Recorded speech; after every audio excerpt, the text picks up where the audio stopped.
Welcome to Redirect, Immigration Law and Perspectives, a weekly dive into the world of immigration law and its human consequences. I'm your host, Stephen Robbins, joined shortly by co-host and fellow immigration attorney Matthew Archambault. This week, I'm talking to Matthew about the Migrant Protection Protocols and a case he was involved in recently. Basically, this was the Trump administration's effort to say, oh yeah, sure, we'll take some asylum cases if you want to apply for asylum. But it turns out you got to wait in Mexico if you're from Central America, right? And it turns out that that's been a total disaster. Who could have guessed, right? Who could have guessed? And so Matthew's been involved in a case of a family who was subject to those protocols, and he talks about that. We also talked to Ramon Valdez. He's with the Innovation Law Lab, and you can check them out at innovationlawlab.org. They're a great organization. You know, last week we talked to Nora Phillips from El Otro Lado. They're great. Innovation Law Lab, also great. So... Sorry, you're going to have to donate money to both of those groups now, folks. Innovation Law Lab, they were part of a big court case earlier this week. As if the Migrant Protection Protocols weren't enough, the Trump administration proposed this new rule where the so-called asylum transit ban, which would say that anyone coming to the U.S.-Mexico border would be ineligible for asylum if they failed to apply for asylum in Mexico first, or in some other third country with an asylum process, but in Mexico specifically. And so they brought this lawsuit, and this judge, this federal judge, said that, no, that rule is, they granted the preliminary injunction, basically saying there's all kinds of problems with the rule. And, you know, one thing with all of this stuff, the government can't really even pretend to have justification for what they're doing. I mean, sometimes there's a pretend reason or a reason that's not a good reason, but at least it's a reason. And in these cases, you know, it's clear they just want to keep these people out of the country. And it's, you know, racially based and based on xenophobia.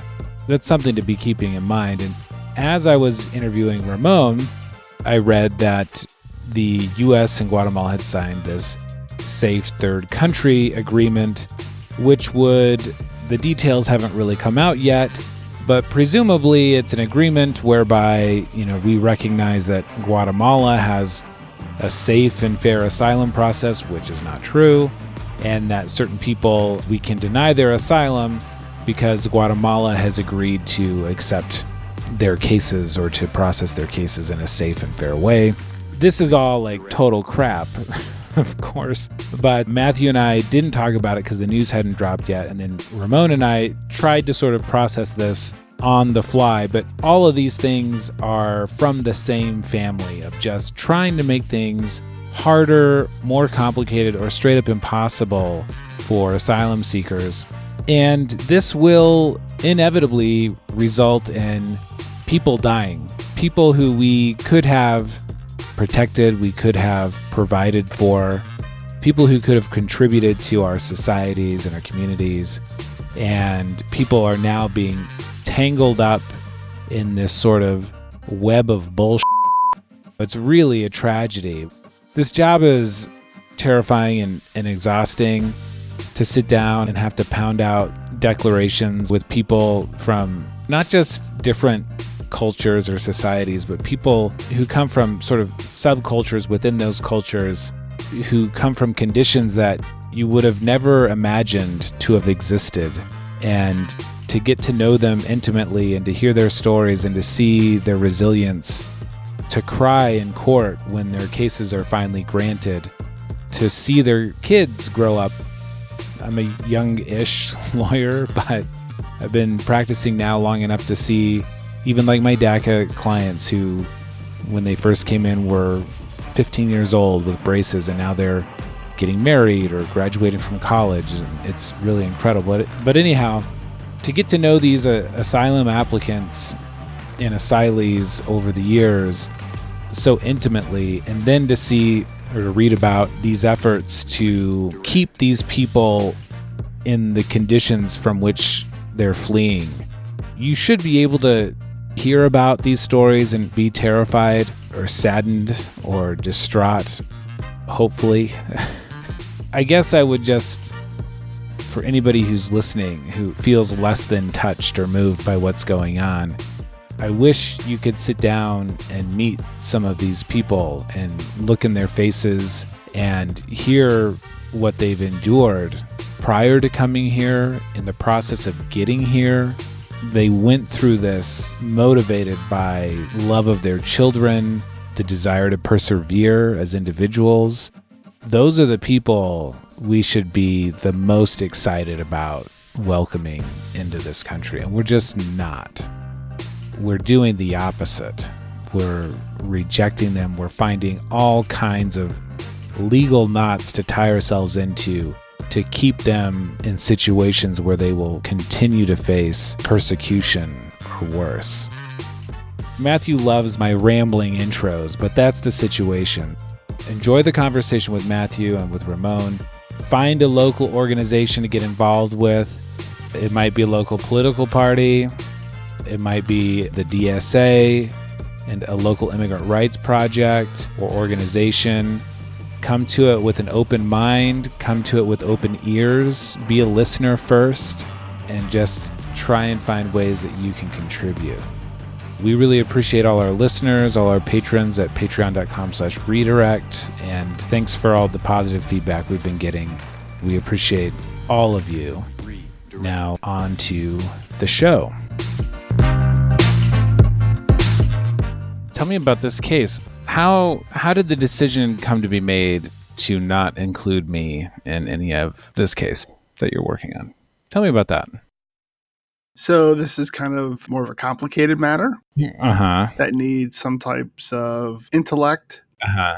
good litigation experience, Mm-hmm. writing, persuasion, just things that make a good lawyer. So you understand? Do I have to go further? Oh, no, I totally understand. I'm just curious if it was something I was so obviously unqualified for that it didn't even merit discussion, or if maybe somebody... I didn't even think about it until you mentioned it. Just now? Yeah. So it wasn't a situation where you even had to defend me or not defend me, or there was a discussion about how involved... The other people involved have no idea who you are. Okay. It's Amy Maldonado and Bridget Cambria. Which is weird because I've literally interviewed Amy on this show, but that's... Yeah, she wasn't sure. I said, what about Steven? And she's like... Oh, so you did bring me up? Afterwards. Yeah. Because a second ago you said that the first time you thought about it was just now. But now you seem to be saying something different. No, she was talking about cherries and getting like candied cherries and stuff like that. And I said, why don't you hit up Steven? And she said, Steven who? So, I mean, it was in the discussion, but it wasn't about the litigation, of course. Oh, okay. Yeah. I mean, Yakima, you sent me those really nice cherries and all those things. They're really good. So she might be hitting you up. I gave her your information. Okay, great. So she kept saying, Stephen Robertson? I'm like, no, Robbins. Stefan. Okay, so tell me about what you're up to. What's going on for the folks who don't know?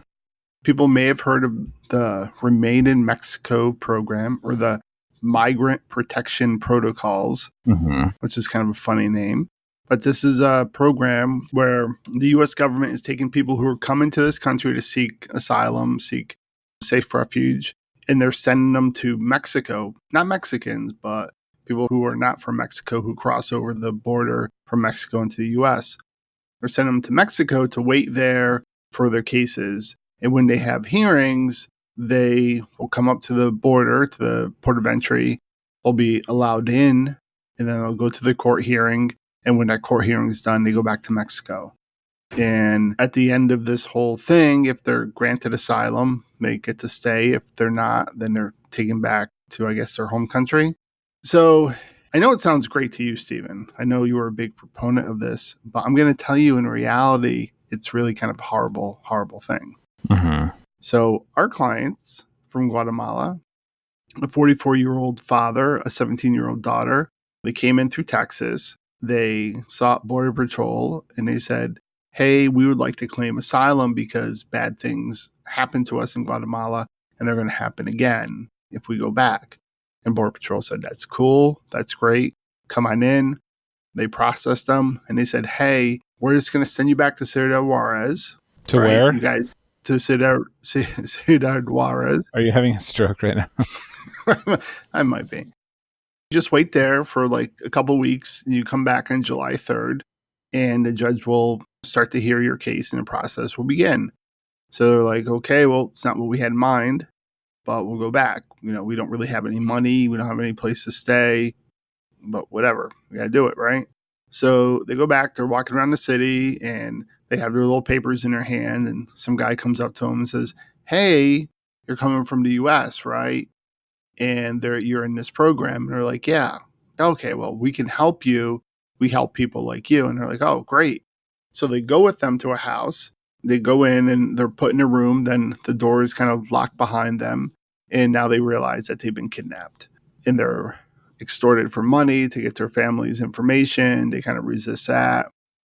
This goes on for about a week. Someone on the inside there says, look, we can help you get out. And so they kind of help them kind of escape. They escape to a taxi that's waiting for them. And then they're taken to another house. And now they're kidnapped for a second time. And they're kind of in horrible conditions, like small rooms, like really hot, really crowded with other people in their situation. So they managed to escape from there. So here's a side note. We talk a lot about criminal gangs and criminal elements in these countries, in Mexico and Guatemala. And sometimes people kind of think of them as like these like great, because if you watch the movies or telenovelas, there's like really organized groups of criminals. Well, typically they're not. These guys are probably just street thugs. So our clients aren't MacGyver or anything. They were able to get away, and they got over the border again, and they went up to Border Patrol. So they were supposed to be back in the United States in court on July 3rd. It's like when they get back, I think it's around July 10th or something. They've missed their court date. Border Patrol's like, don't worry about it. We're going to take care of you. And they send them up to Berks, Pennsylvania, the family detention center in Berks. So there they meet with Bridget Cambria. Bridget finds out that they've been removed in absentia, meaning that they didn't show up to the hearing. And the immigration judge said, well, since they're not here, I'm going to enter order of removal, which is kind of weird, right? Because they're not even in the country and they're getting ordered removed from the country. Mm-hmm. That's a side note. So Bridget pops into action. She contacts ICE, contacts the Office of Chief Counsel, and she's like, here's the situation. And then we're going to file a motion to reopen for them. And they're like, okay, well, if you file a motion to reopen, we're going to take them back and put them back in Mexico. And Bridget's like, no, that's not cool. They had a really bad time in Mexico. It's kind of dangerous for them, so you shouldn't do that. Now, typically, if someone has an order of removal and they re-enter the country illegally, it's reinstated, means they put it back in. And in those situations, people would get what they call a reasonable fear interview and be able to fight their case that way. So Bridget said, well, why don't you give them a reasonable fear interview? And they're like, no, we're not going to do that. You have to file a motion to reopen. So Bridget files a motion to reopen. At the same time, right after she files a motion to reopen, we file a case in federal court here in the Eastern District of Pennsylvania, because the district where they're housed. And she filed the motion to reopen on Monday. We filed our federal lawsuit on Monday right after it. And we filed for temporary restraining order to say, okay, don't do anything while, this case plays out. So on Wednesday morning, we find out that ICE took them out of Berks in the morning, and then they were on a plane to, we didn't know where. So we call up the judge, and they're like, oh, you have a hearing scheduled telephonically for 3:30. I'm like, well, we might need it sooner. And then we contact the U.S. Attorney's Office, and the U.S. Attorney's Office is like, okay, well, no, this is messed up, because when you file a motion to reopen in absentia, meaning that they weren't there at the hearing and you filed to have it reopen, there's an automatic stay removal, meaning that they can't move you and they can't deport you out of the country. So, we tell the U.S. attorneys, they kind of relay that information. Now, ICE had all the information. They knew that we filed the motion to reopen. They had proof that we filed the motion to reopen. They certainly know about automatic stays of removal. This is like removal 101, especially for these deportation officers. And then the U.S. attorneys get them to turn them around and bring them back to Berks. we assumed that they were going to take them to Mexico and put them in Mexico. The U.S. attorneys say that ICE was actually going to take them to Guatemala. I believe they were going to go to Mexico. I don't believe ICE is being honest with the U.S. attorneys. So we got them turned around. We got them back into Berks. Bridget also had a simultaneous case in a very similar thing, people that were on a direct appeal to the Board of Immigration Appeals from losing their asylum case. And when you're on direct appeal to the Board of Immigration Appeals, there's an automatic stay. ICE told her flat out, there is no automatic stay because he doesn't qualify for asylum. I don't know where they get that from, but there's no automatic stay. So they actually had him down at the border waiting to take him and his 6-year-old daughter. They were going to drop them in Tijuana at about like midnight because they had no place to put them. Super safe. And Bridget was able to get a stay of removal from the BIA, another stay of removal that she didn't really need, and faxed it over, and that kept them there. And we had filed a lawsuit in that case as well. Bridget had a hearing on it like 30 minutes before our hearing. And essentially what has happened is both judges have told them, don't take them anywhere. Our people are going to be at Berks. And now we're briefing the issue basically on MPP program, the Remain in Mexico program. So it was kind of a exciting couple days. So one thing I should say, what came out of Bridget's hearing is the judge, who's a Trump appointee, he's no softy, he views the Remain in Mexico program, people that are having to stay in Mexico for their hearings, he views it as a detention. So he says those people in that state are in detention, which is really interesting. Yeah, I mean, it sounds like nobody knows what's going on. I mean, at least than me. So people have to understand this Remain in Mexico program. There aren't facilities in Mexico that people are going to, like here. They're not going to some type of detention center or somewhere where they're there and they're at least safe. They're thrown out onto the streets. And they're thrown out into the streets of places that the U.S. Department of State warns U.S. citizens not to go to. Right. For the folks at home, you can Google State Department Mexico travel warning, and you'll find, I think the most recent one was from like a month ago. And they're like, don't go here. You're going to get robbed.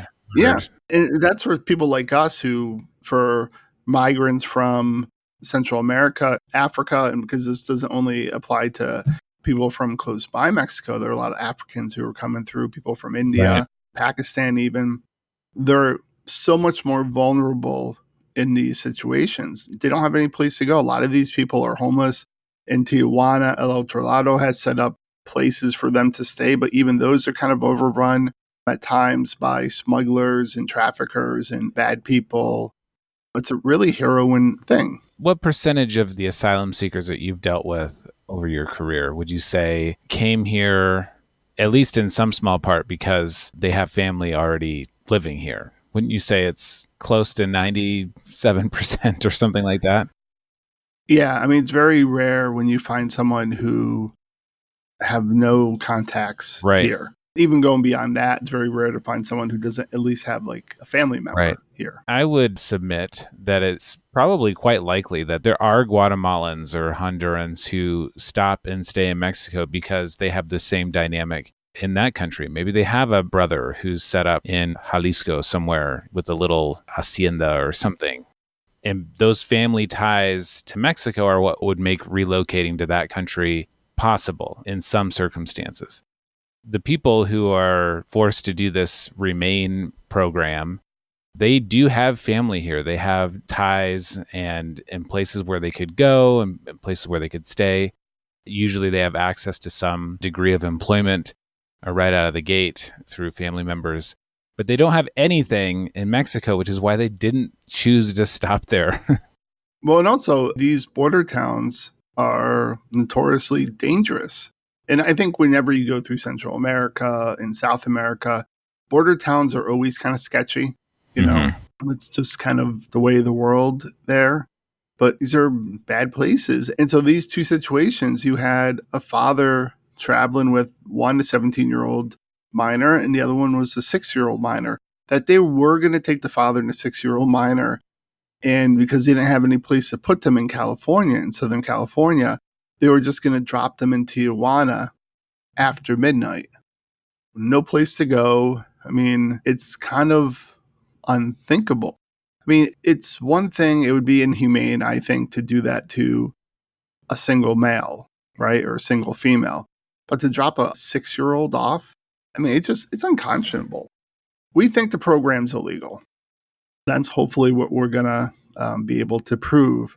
There's an article, I believe, in the Washington Post about an asylum officer, ex-asylum officer, who talks about the program. And one thing that people should know about the program, people thinking like, whoa, how do they choose these people? Who knows? But is there any process where people can say, hey, it's too dangerous for me for one reason or another to be in Mexico? And there is. And here's the process. They're interviewed by an asylum officer, and they tell them why they're afraid to be in Mexico.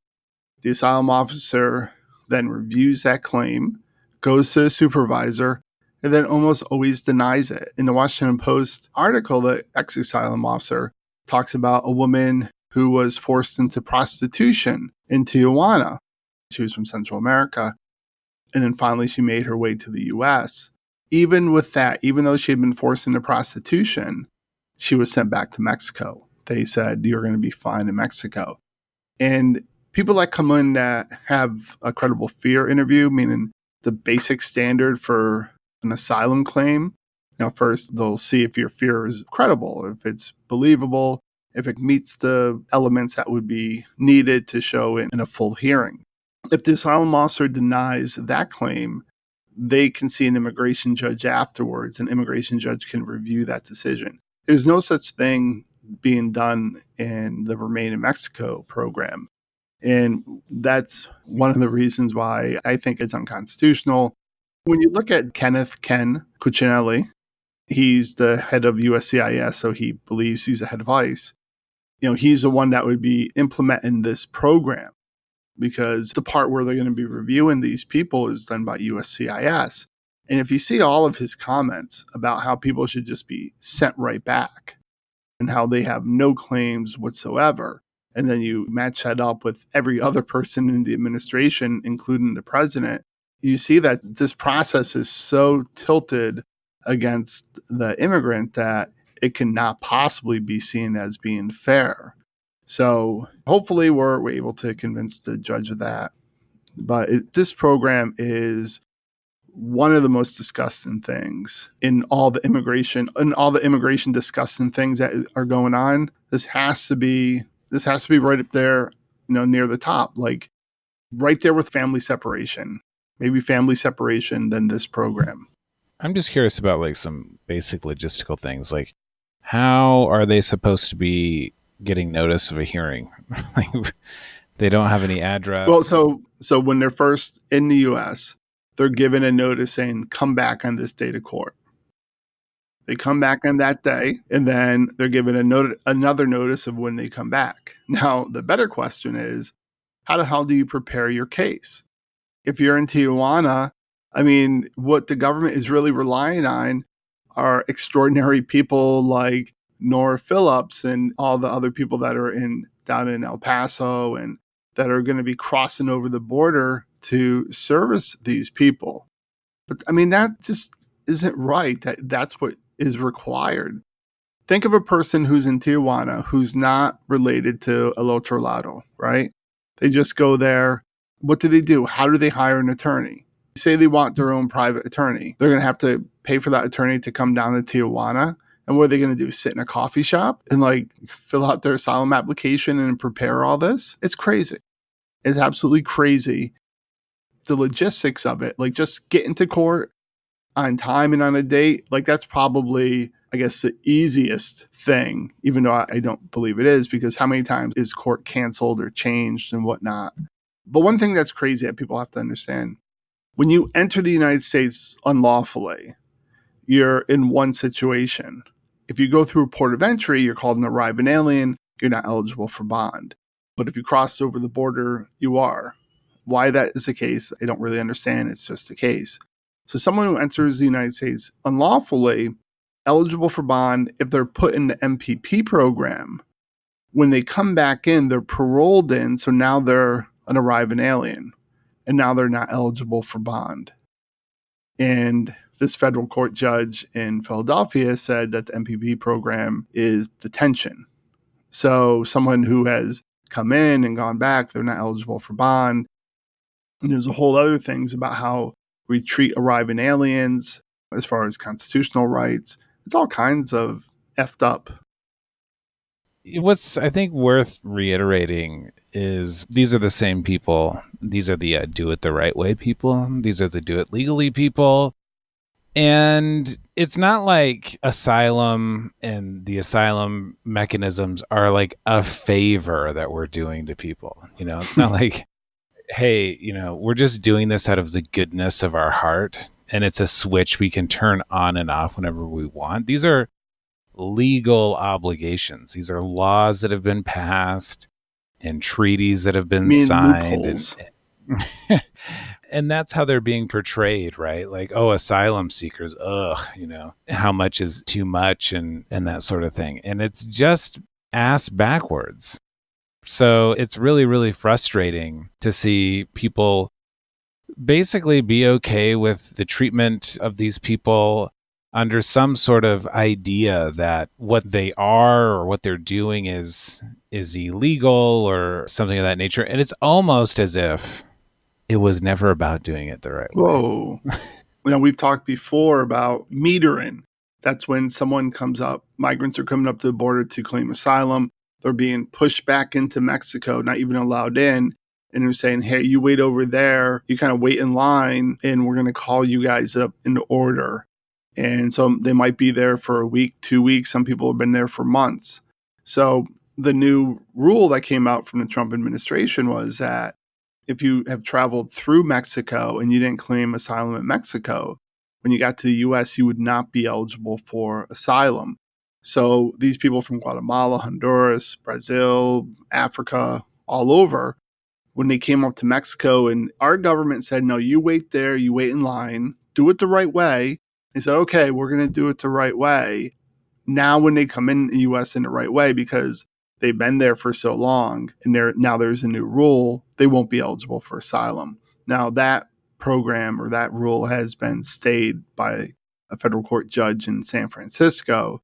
So we'll see if that rule ever really goes into effect. But again, like you said, people trying to do it the right way and they're being screwed.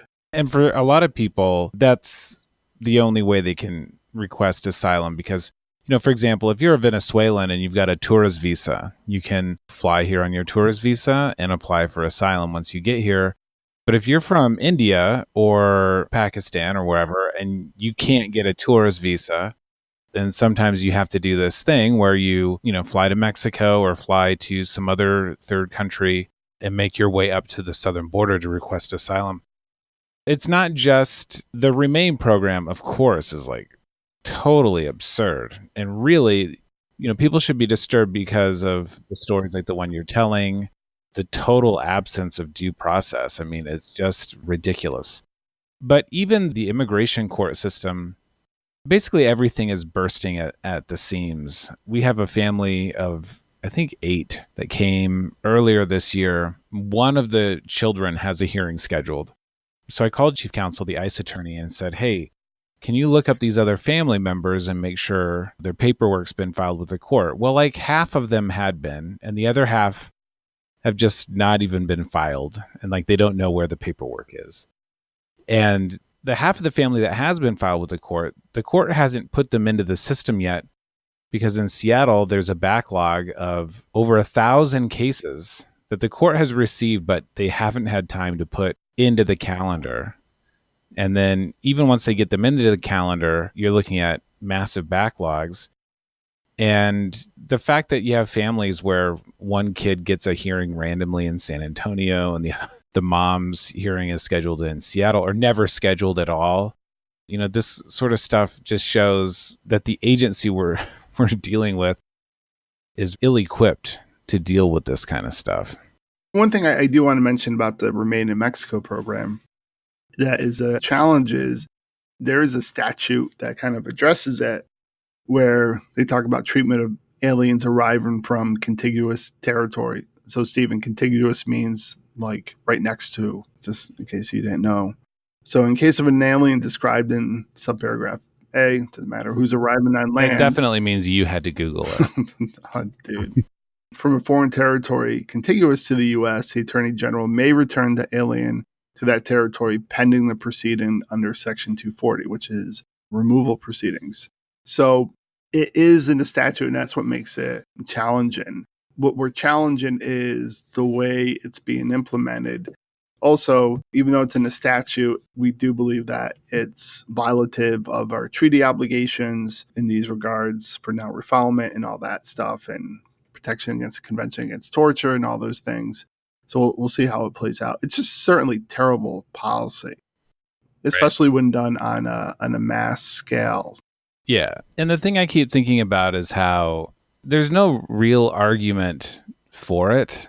It would be one thing, and again, not that this would be justification, but they would have an argument that I disagree with, but an argument if, let's say there were a slew of terrorist attacks of like recent asylum seekers blowing things up, or a real employment crisis where like hundreds of thousands of Americans were unable to find basic employment. Some argument that was based on something happening in the world, but there's just not. Like these are... Well, so the argument is, right, maybe we should talk about this now, is I think kind of the crisis that I believe was generated at the border, and that we saw with all those photos and pictures and videos of the overcrowding at the CBD. What the hell is going on? You are at having the Border a stroke. Patrol. I may be having a stroke. Calling 911. At all the facilities at the border, right? And anyone who has done this for a little bit of time realizes that the flow of irregular migration into the U.S. ebbs and flows, and it's at the lowest point in the summer months right now because it's like super hot, and it's not like really comfortable to like cross a desert in this type of heat. So it always goes down. And I think the administration knew that, right? And they just kind of kept people there. If you look at for family detention, Berks has capacity of about 100 people, or maybe a little more. I mean, there were points not too long ago that they were down to 9 people in the facility. I think now they have 20. There's places to move people, but they don't do it because they wanted those images. They especially like the scary images of all the men, 150 men stuck into a space for like 30. And, they've been there for weeks. And so they can show the video because these guys are dirty. They're pissed off. And when you cram in, 150 men to a place for 30 people and you keep them there for a long time and you don't let them shower, they're going to look scary. I don't care who they are. Right. And they wanted those images.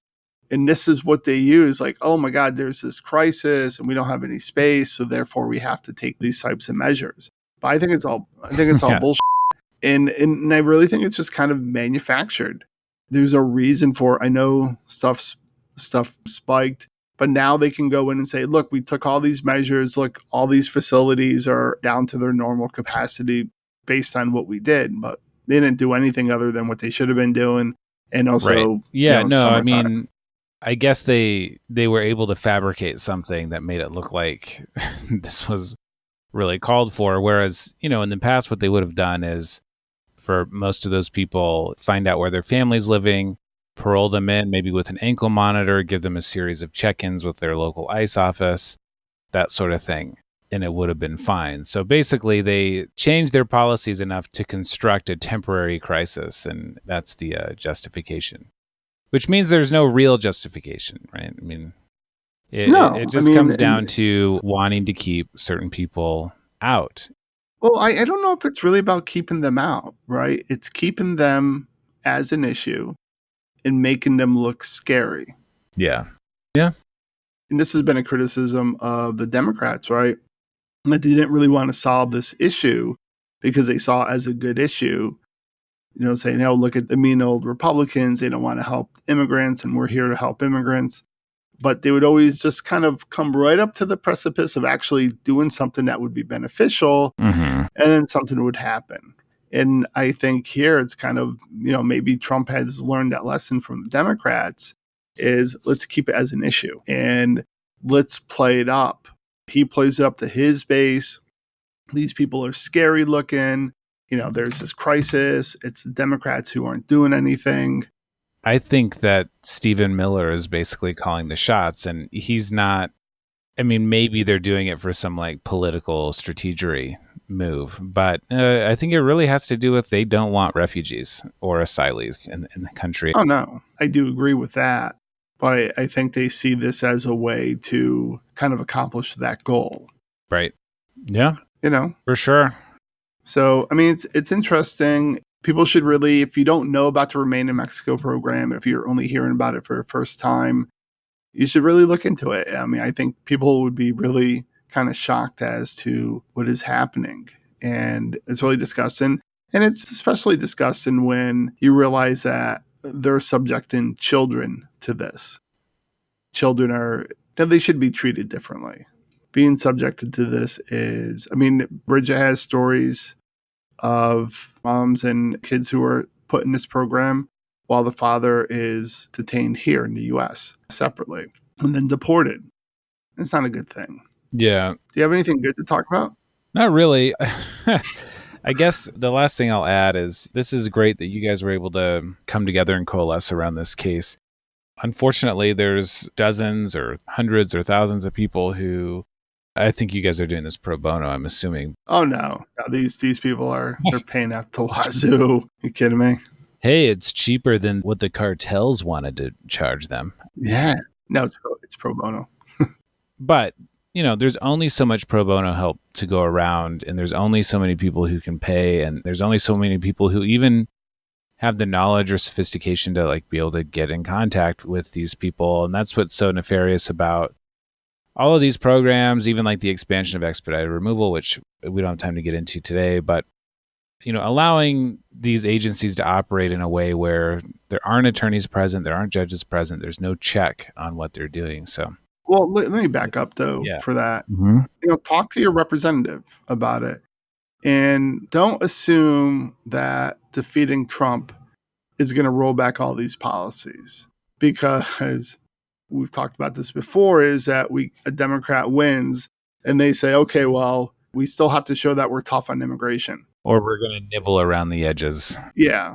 So do your research, talk to your representative, whether they're Democrats or Republicans, and tell them that you find it offensive and that it's a program that shouldn't be used.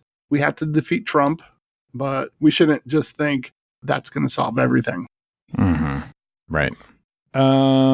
Good things that have happened. I don't know. I'm not having a great week, but no, I mean, things are fine. We did get a hearing scheduled for my Ninth Circuit remand. So we filed a bunch of evidence and asked for a hearing, and it got scheduled. It's a good thing and also a bad thing, because I put in the motion, the hearing is specifically to solicit testimony from an expert who is, exceedingly busy, as am I. So I put in my motion for a hearing that as a matter of professional courtesy, we would appreciate a phone call from the clerk to make sure that there aren't conflicts. Because if they just schedule it, and I'm already scheduled for 3 other hearings that day in a different place, and they did. Did you get a response? LOL. Well, practically, I mean, they just scheduled it, right? So I have to reach out to the expert and make sure she's available. Luckily, I don't have anything scheduled, but there is a judge in Seattle who, when I put that in a motion, they will actually call and say, okay, what works for you? So the difference between the professionalism in immigration court versus federal court.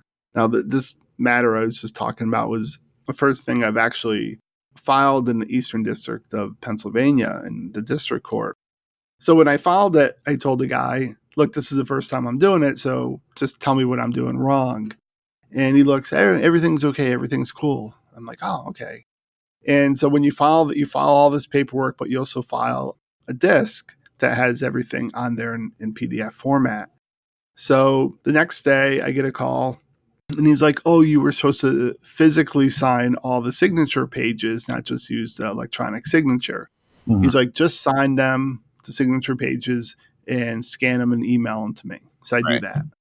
Later on in the day, they're like, hey, did you drop off the disc? And I'm like, yeah, I gave you guys the disc. And I'm like, oh, we can't find it. Can you email us? And I go, well, some of the files are too big. I can email you the complaints and all that. And then I'll drop off a disc tomorrow. And they're like, okay. And then there was some exhibit that wasn't on the disc. So the next day. So all these little things that had to be corrected. And it's just a phone call, emails, whatever. I'd filed the motion to reopen in immigration court for a mom and a daughter. On the cover sheet, I put down the same alien number for the mom and the daughter. The last three digits were 118 for the mom. For the daughter, it should have been 119. So just on the cover page, everywhere else it was correct. Mm-hmm. On the motion, on the certificate, everywhere else it was correct. They sent it back to me. Yeah. And they said, you put down the wrong A number. Here's the correct A number for the daughter. And they wrote it out instead of just crossing out and writing 119. Right. It blows my mind. Once you get into like federal court. So the people at the immigration court in Philadelphia are like super nice. Mm-hmm. But it's just like, why couldn't you just call me? Yeah, I've had stuff sent back from the immigration court because like literally a 3-page motion because it wasn't hole punched. So that means the clerk who was for sure standing right next to a hole punch rather than just like, okay, this attorney forgot to do this. And maybe calling me and saying, Mr. Robbins, practice manual says you should hole punch this. Rather than doing that, she got out an envelope. She filled it out for me. She filled out the rejection form, which indicates like why it's being rejected. And then the federal government paid for postage to mail this thing back to me. And like this thing where he schedules this hearing without calling to make sure the expert's available. Like I said, if there's a conflict or if the expert can't be there that day, I've got to file a motion to continue or a motion to reset to a different date. Are they going to call me that time? Or are they even going to grant it? Yeah, or are they even going to grant it? It's just like, okay, this could be resolved with this thing that they invented a few years ago called the telephone. So this is actually one of the reasons why there's such a backlog. Right. Because True. There is this level of unprofessionalism that's pervasive in immigration courts. It's just these common courtesies that are sometimes just not extended. It's really frustrating because like this, now they put you in a spot and that spot's not available to other people. Now your expert's not available. You're going to send a motion to, move it to another date. Now they either move it or they don't move it. If they don't move it, you have the hearing, the expert's not there, it gets denied, and then it's going up on appeal and everything's backed up. Spending the time to send it back to you to hole punch, right? Instead of just hole punching, or me, instead of just crossing out an 8 and putting a 9. All that time they could actually be using to move cases along. Right. And it's so super frustrating. And again, I wasn't asking the clerk to like move mountains. She could have called with 3 dates. Yeah. These are the 3 dates. I need you to call me back by the end of the day. I'm holding on to these. Call me back by the end of the day and let me know when you and the expert are available. That's all it would have really taken. And you're right. When you go before a federal court or a circuit court, clerks will just email you. Hey, can you do this? Can you update this? Oh, okay, sure. And it's pretty simple. Anyways, we're running out of time here, but let's get a positive Matthews story. Positive Matthews story. We've gotten a few green cards this week, which is always nice. Mm-hmm. I think most of them have been U-Visa based. One lady who used to work for me, and then she moved on to better stuff.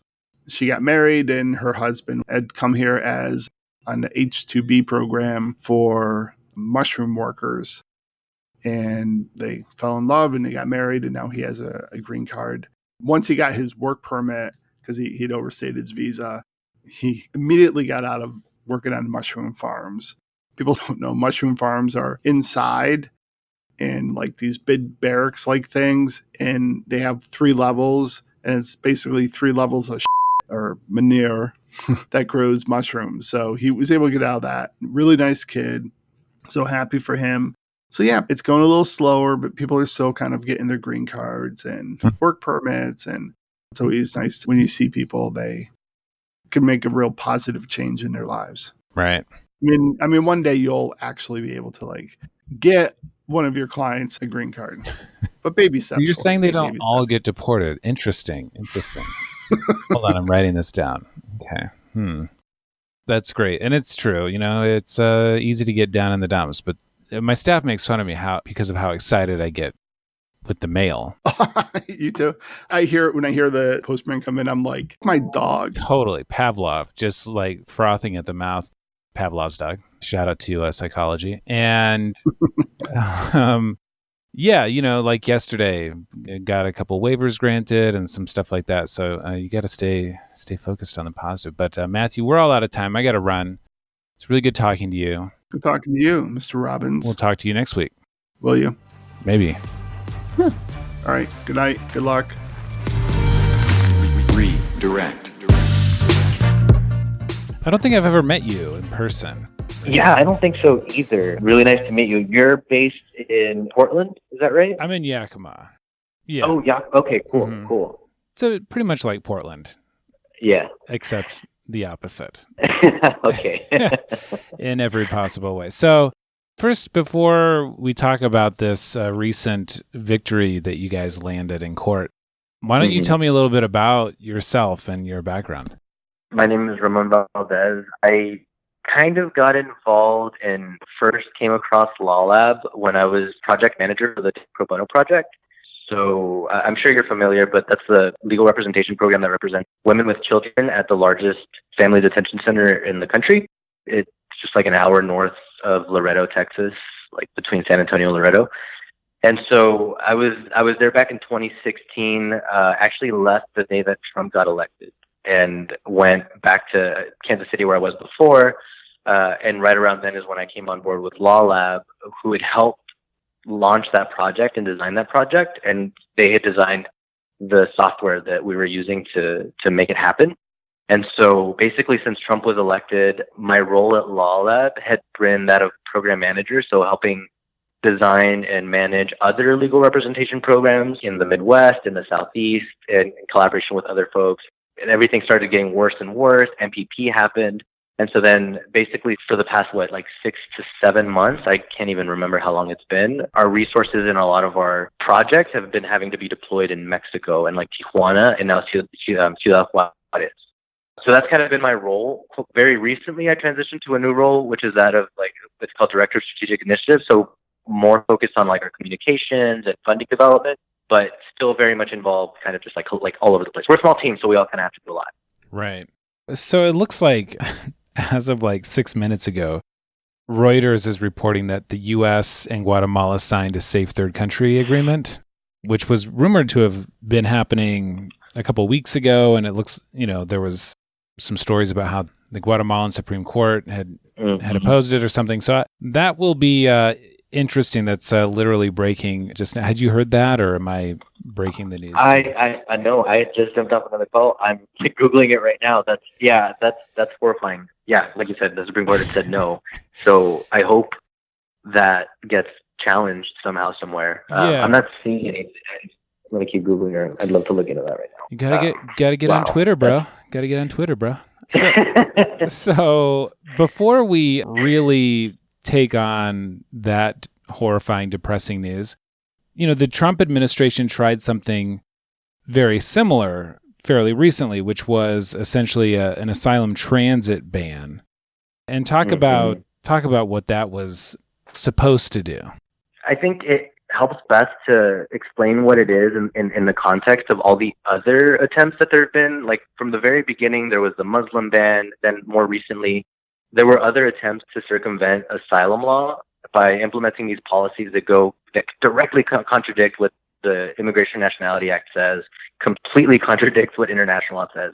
And so this is just the latest chapter of this long series of attempts to just completely circumvent asylum law. And so what this transit ban was attempting to do was essentially block anybody who had passed another country on their journey to the United States and basically said that if you hadn't requested asylum in the countries through which you transited, then you were not eligible for asylum, which is extremely problematic. It's problematic just in general, just because that's not the way the law is written, but particularly to like North America and our continent, it's especially frightening because of how dangerous the situation is for migrants in countries like Mexico and Guatemala and other countries in Central America.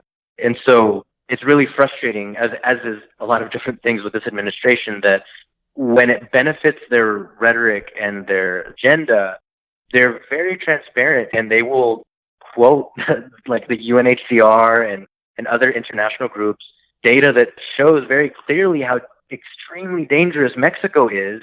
But then at the same time, when it doesn't benefit their agenda, they'll pretend that it is a safe third country, that people should just be able to stay there and implement these policies, regardless of all of this data that's showing how like horrifically violent it is for people that are migrating through those countries. That's what they attempted to do. We had our hearing on Wednesday, I believe. This week is moving so quickly. And the judge in San Francisco sided with us. Right. And the judge, it's a really good opinion. People should give it a crack. One of the things that they say is that the government didn't even make an effort to argue that the Mexican asylum system is adequate for protecting applicants. And in fact, they actually submitted evidence that supports our argument. It's so insane. Yeah, exactly. Yeah. And the judge goes on to point that out, that in fact the evidence submitted shows that it's a real dangerous place for asylum seekers and they don't have all the protections that they need. This is a conversation I had earlier with my co-host Matthew. I think we all know what's going on behind the very, very thin, like it's basically one of those clear plastic curtains. We can see what's going on behind the curtain. We know what they're trying to do, but what is the justification for doing something like this? Like, what are they pretending to be accomplishing? To be completely frank, it isn't clear from where I'm standing. Their arguments are contradictory. From our viewpoint, just like seeing the different policies, the ways in which they're implemented, it is very clearly similar to the Muslim ban in that it is a race and like hate-fueled policy. They're just trying to keep out immigrants of color. It's very clear that they're targeting people because of that in particular. So, the different arguments that they use, sometimes they'll say that it's bed space, which doesn't make a lot of sense because we're like working in these detention centers. It's clearly not an issue. Or backlog in immigration courts, which again, we're in immigration court. We're seeing that the policies that they're putting in place are actually making the backlog worse. And so in their minds, the justifications that they're trying to push forward. But for those of us that are working on the ground, as I'm sure you are, it just doesn't hold. It just doesn't make a whole lot of sense, which is the way that the administration seems to operate. Right. It does sound a lot, if you remember when Rudy Giuliani went on TV and said, oh, they came to me and said they wanted to do a Muslim ban and that I should reverse engineer it to make it legal. And then that was used in court filings and things to argue that it was unconstitutional. It seems like a similar thing is happening here, that if you start with the premise that immigrants of color or foreigners in general shouldn't be allowed into the country, then you end up with stuff like this, which is sort of like a patchwork of bad arguments. Exactly.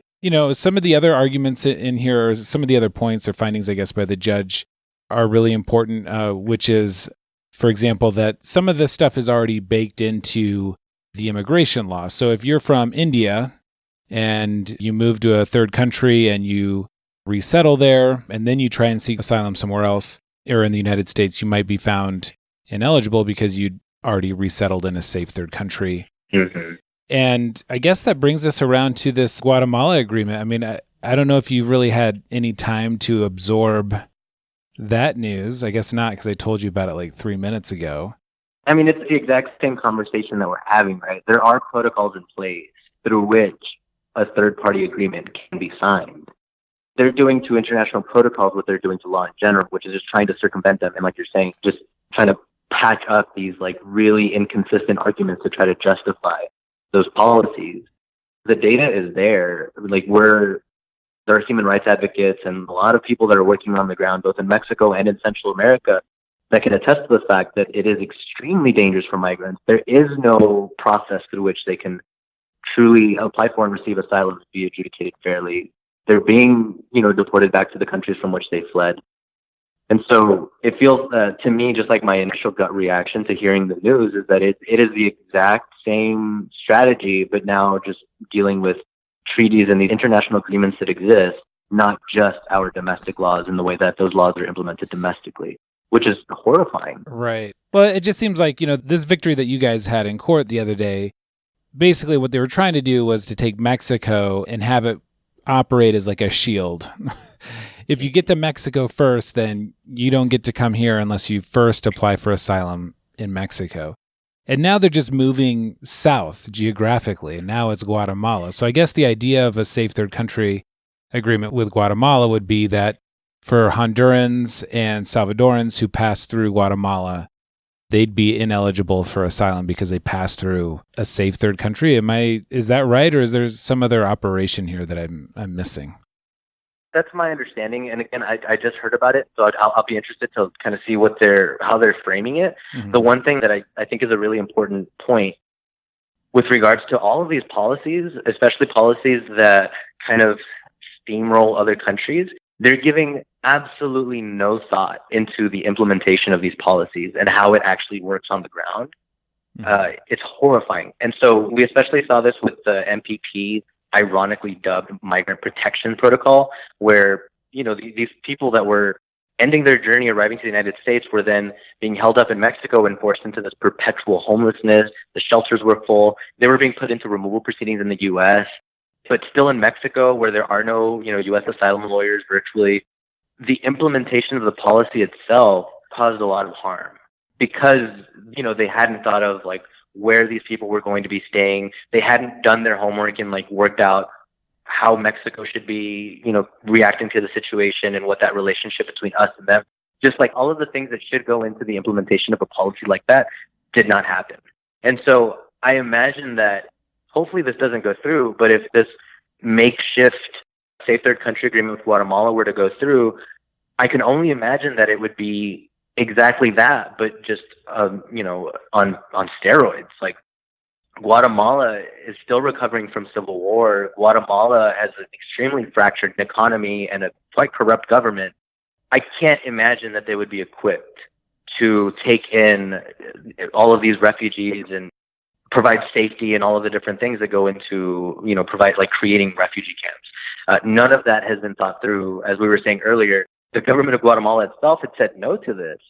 That is one of the most harmful things about how the Trump administration has been operating, not only in the fact that the policies that they're implementing are completely unlawful and go against the letter of the law, but just how little thought goes into implementing them. Because then, the people that have to live through it, they're the ones that are stuck in those situations. And people go hungry. People are, getting victims of crime. People are getting trafficked, kidnapped, raped.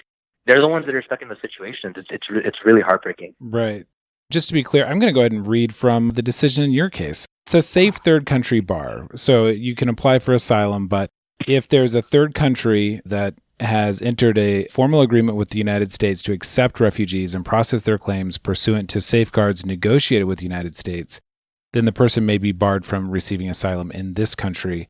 As part of that process, the United States must determine that the alien's life or freedom would not be threatened on account of a protected characteristic if removed to that third country, and the alien would have access to a full and fair procedure for determining a claim to asylum or equivalent temporary protection there.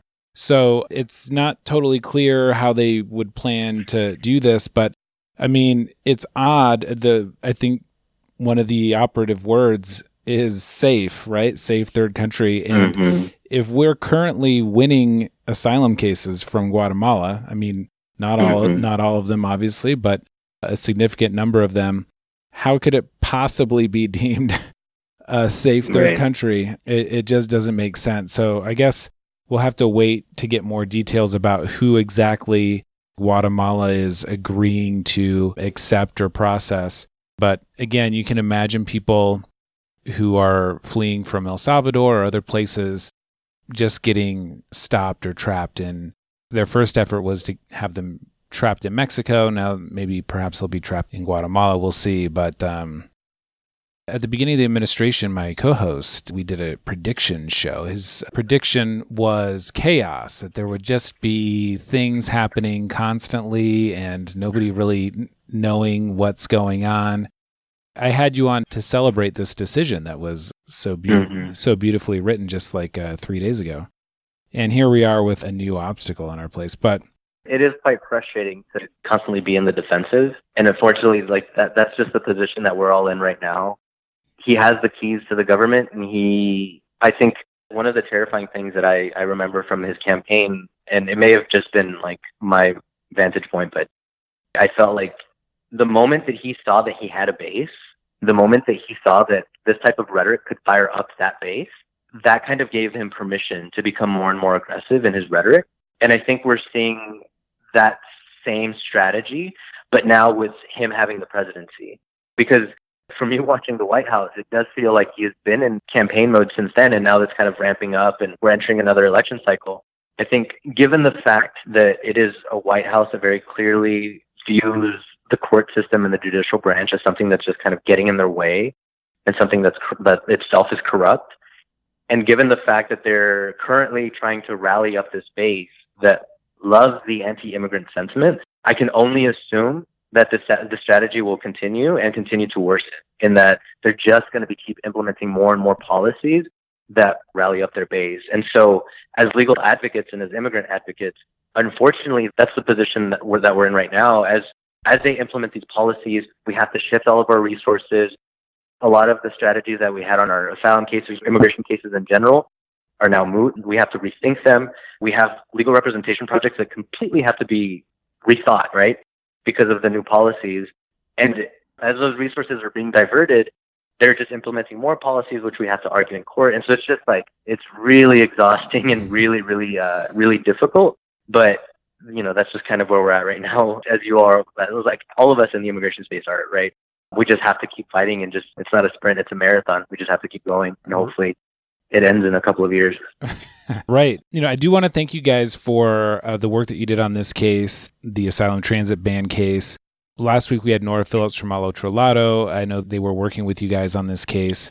It looks like the East Bay Sanctuary Covenant and a group called Carecen were also working on this case. We try and end things on a hopeful note because I've been told that the show is really good, but super depressing, and that's not good. It's not good for our numbers. What recommendations do you have for people who might be listening who are feeling that sort of dread and despair in the bottom of their gut? Like, what can they do? So before I talk about that, I do feel like there is a silver lining to this, which is a really weird thing to say in a moment like this. I always think back to the civil rights movement and the situation with Emmett Till, the 14-year-old black boy from Chicago that was brutally murdered, I think in Mississippi, and just how fired up that got everyone. I mean, that was a major catalyst, right, to get the civil rights movement, and it just kind of became a real thing. It wasn't the only reason for it, but it was definitely a catalyst. I think right now the thing that we have and the thing that we need to hold on to and keep building is the anger, and like everyone is just kind of facing the reality of how disgusting and how unlawful and completely incorrect a lot of these immigration laws and policies are. And a lot of people that just 3 years ago or 5 years ago wouldn't have had a strong opinion about detention centers or camps or family detention or asylum now have very strong opinions about it. And so I think the fact that this has now entered our collective conscience is really good and really powerful. And so I think we just need to keep feeding that and running with it. In the bottom of my heart, I really do think that after this is all over, I do think that it will lead to what will eventually be a more just system for immigrants. Oregon is a really good example. The state just it provided $2 million for universal representation of immigrants in the entire state. That's the first time that's ever happened. Mm-hmm. And so I think there are some very real ways that we can take that collective alignment and all of this anger against these horrific things that are happening and really channel it into real systemic change. And that's exactly what we're seeing, right? It used to just be New York. Now it's Oregon, San Francisco, Houston. Even we're working with folks in the Midwest and the Southeast. Even folks out there are also thinking of how to implement their universal representation programs. It's a really difficult fight, but I do think there's light at the end of the tunnel, and I'm excited for us to get there. Right. on the one hand, don't just throw money at a problem. On the other hand, don't not throw money at the problem because you don't want to just whatever I'm trying to say. Yeah. Innovation Law Lab is an incredible organization doing really like on the ground, doing important work. And so you can go to innovationlawlab.org and donate. I think you can set up recurring donations probably. But also go beyond that, find volunteer opportunities in your community. Mm-hmm. And one thing that Stephen Manning is really good about is inspiring people who might not be lawyers or might have other types of expertise, or people who might not feel like they have any expertise at all, and getting them to understand that they have valuable perspective and something to contribute. So I would encourage people to check out Innovation Law Lab and give if they can, for sure. Mm-hmm. And the fact that folks are listening to this podcast in itself is proof that you're doing something, right? You're educating yourself. And so the other thing, just kind of echoing what you mentioned, and just kind of adding to it, keep learning about the issue and educate your loved ones, the people around you. Speak with conviction, confidence, or nonviolence. There is a very real way to get out of this problem. Donating is part of it. Like you said, volunteering is a part of it, educating our loved ones. And then, of course, just engaging in the civic process and voting is really important. Right. Well, Ramon Valdez, thank you for coming on. And anytime you want to come on again or co-host or do anything like that, I'm looking for a new co-host. Matthew kind of sucks. So no, I don't believe that. But yeah, I'll take you up on the former. Yeah, suggestion. For sure. Yeah, I enjoyed being on. All right, thanks, and have a good weekend. All right, you too. Thank you. Yep. Bye.